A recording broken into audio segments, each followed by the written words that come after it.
أعوذ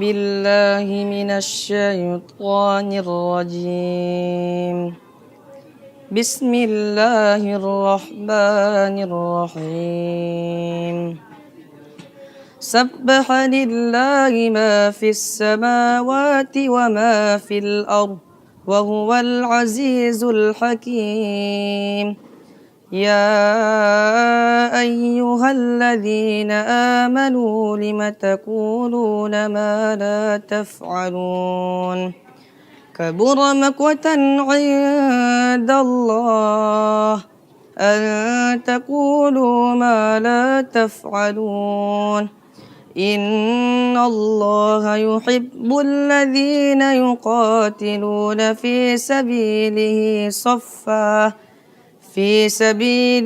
صفا كأنهم بنيان مرصوص وإذ قال موسى لقومه يا قوم لم تؤذونني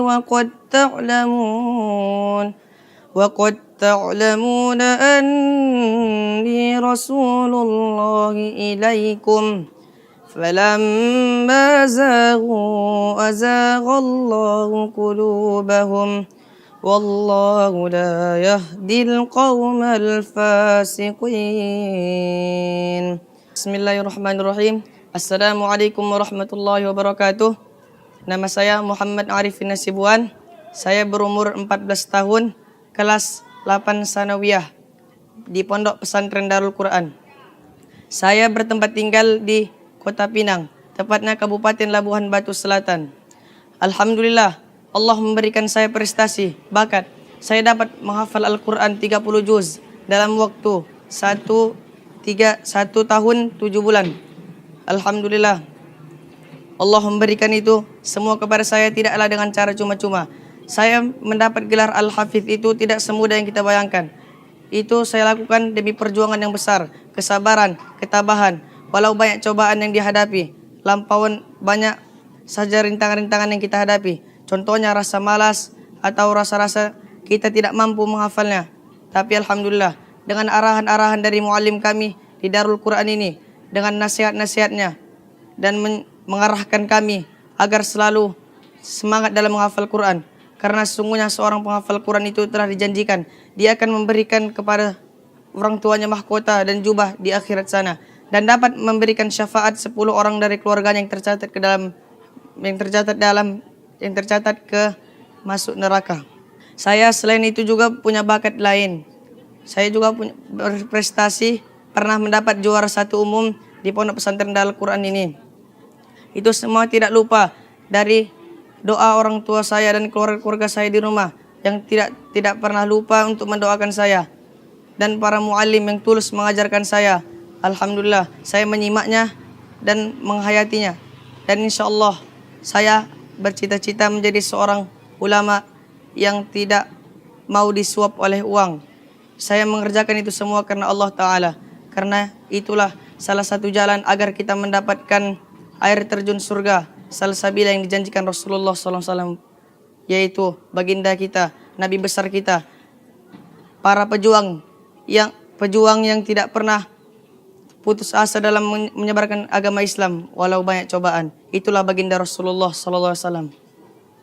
Alhamdulillah, saya dapat menghabiskan 1 juz itu dalam waktu jangka 4 hari. Memang sungguh berat jika dibayangkan dalam menghafalnya. Tapi apabila kita berdoa kepada Allah dan usaha, maka Allah tidak akan menyanyiakan usaha kita itu. Karena Allah berfirman dalam Qur'annya, Ud'uuni astajib lakum. Berdoalah kepada aku, niscaya akan aku kabulkan. Dan Allah itu menjanjikannya tidak dengan hanya sekedar doa dan bermalas-malasan. Kita harus berusaha. Alhamdulillah, dengan usaha dan ikhtiar yang saya lakukan, Allah memberikan saya otak dan pikiran yang mudah dapat dalam menghafal Al-Quran. Ya, kepada orang-orang yang di luar yang menganggap pesantren adalah suatu tempat orang-orang yang tidak cerdas, tempat orang-orang yang bandal, itu adalah pemikiran yang salah. Di sini kita diajari cara bekerja sama, kebersamaan, hidup bersama. Itulah yang diajarkan di pondok pesantren. Dan menjunjung tinggi adab. Mungkin kita sering melihat di luar, mereka diberi ilmu oleh gurunya, tetapi mereka tidak sopan kepada gurunya. Itu adalah mencerminkan seorang pelajar yang tidak akan sukses di dunia maupun di akhirat. Dan kepada orang-orang yang di luar, marilah kita masuk ke pesantren demi masa depan yang cerah.